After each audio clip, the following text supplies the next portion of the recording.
What's going on, YouTube? This your boy Scatzilla _392 back with another video. So this main thing with this video is, this is the topic right here. This is what we're trying to get to. Because when I was looking online, you know, I didn't really find, well, I found videos about it, but some of the videos, they were kind of misleading on far as how you do this and do that. And everybody does their things differently. You know what I'm saying? So first of all, you know what I'm saying, this is the Dodge Charger Keyfob.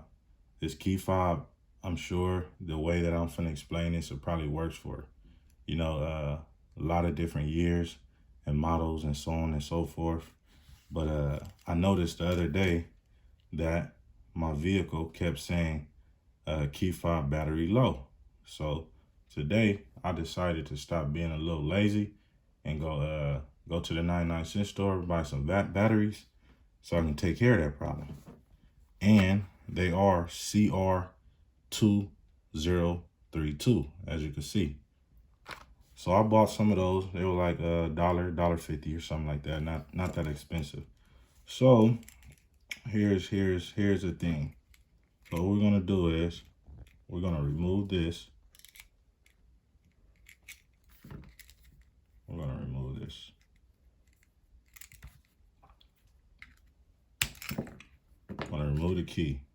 That's the first thing we're gonna do. We're gonna remove the key. So the key is out of the key fob.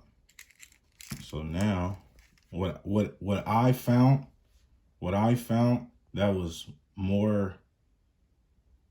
easier for myself was to do it this way. You know, remove the key. Some people were saying that you could put the key in here and all of that. I don't know if it's I was just retarded or what, but I didn't get it to work like that. So what I did, I got a knife and I put the knife on the sides of this. And I found it a little bit more easier to like move that apart. You see how that just came apart? Boom. And then now you got access to the battery. So once you got access to the battery, you know, now you can just pop that bad boy out.